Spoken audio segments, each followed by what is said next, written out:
भारती के सभी दर्शकों को स्वप्निल वर्मा का बहुत बहुत नमस्कार। नव वर्ष की बहुत बहुत शुभकामनाएं। दोस्तों, आज जो रेसिपी मैं आपसे शेयर करने जा रही हूँ, ये एक बहुत ही खास रेसिपी है। इस रेसिपी के सेवन करने से आप सर्दियों की सभी तकलीफों से दूर रह सकते हैं। सर्दी जुकाम आपके पास भी नहीं फटकेगा, ये मेरी गारंटी है। और ये रेसिपी मेरे लिए इसलिए भी बहुत खास है क्योंकि ये मैं कह सकती हूँ कि ये रेसिपी मुझे विरासत में मिली है। मेरी नानी की रेसिपी है जिसे मेरी माँ ने अपनाया और आज मैं आपके साथ शेयर करने जा रही हूँ। आज मैं बनाने जा रही हूँ गुड़ मेवे के लड्डू। इसमें कुछ खास मसाले भी पड़ते हैं जो न केवल इसका स्वाद बहुत ज़्यादा बढ़ा देते हैं बल्कि इसकी मेडिसिनल वैल्यूज़ भी बहुत बढ़ाते हैं।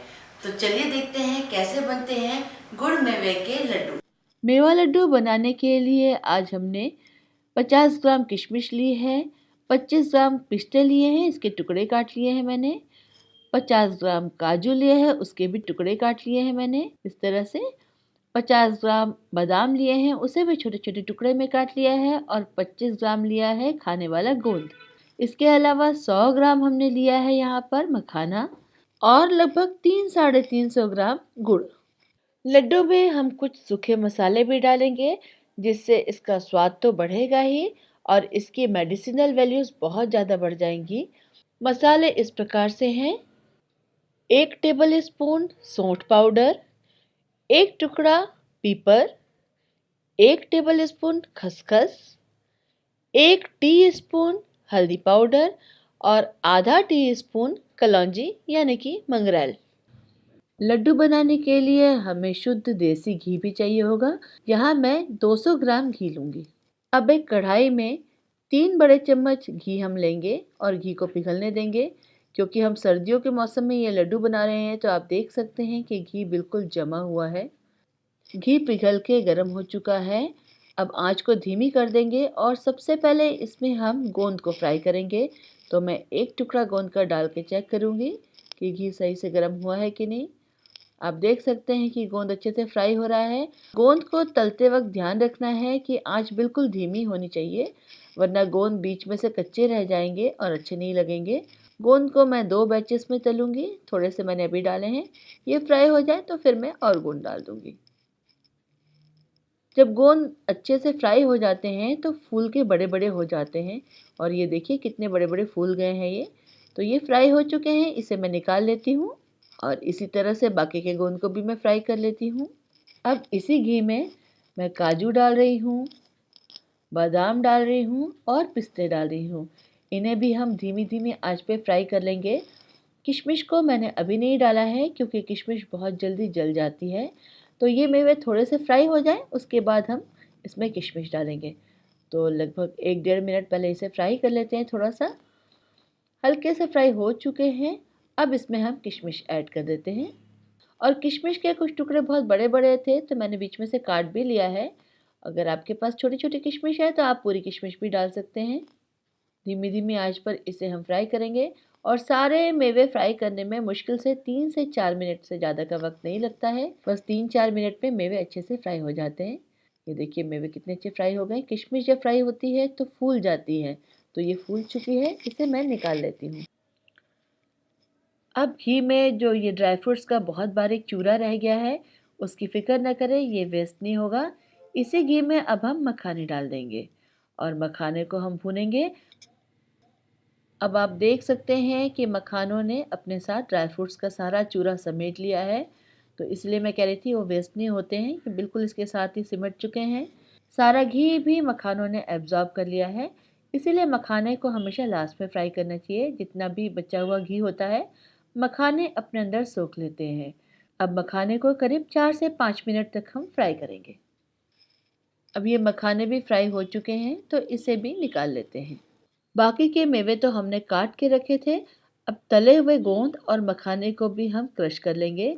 तो गोंद फ्राई हो जाने के बाद इस तरह से आप हाथ से अगर दबा के देखें तो देखिए कितनी अच्छी तरह से चूरे हो जाते हैं। और मखाने भी अगर अच्छे से फ्राई हों तो ये भी बहुत क्रिस्प हो जाते हैं, इस तरह से आसानी से टूट जाते हैं। तो मखाने का हमें पाउडर नहीं बनाना है, बस छोटे छोटे टुकड़ों में कर लेना है। गोंद को एक इमाम दस्ते में रख के मैं ऐसे हल्का सा क्रश कर रही हूँ। आप चाहे तो चकले पे बेलन से भी कर सकते हैं या जैसे आपको कन्वीनियंट हो। तो हल्का हल्का इसे हम क्रश करेंगे। इसका भी हमें फाइन पाउडर नहीं बनाना है, थोड़े से टुकड़े भी रखने हैं। और इसी तरह से मैं मखानों को भी हल्का हल्का सा क्रश कर लेती हूँ। इस तरह से आसानी से क्रश हो जाते हैं ये। देखिए बस थोड़े छोटे टुकड़े कर रही हूँ मैं इसके। अब इसी कढ़ाई में 1 बड़ा चम्मच भर के घी मैंने और लिया है। घी को मेल्ट होने देंगे। घी पिघल चुका है, थोड़ा गर्म भी हो चुका है।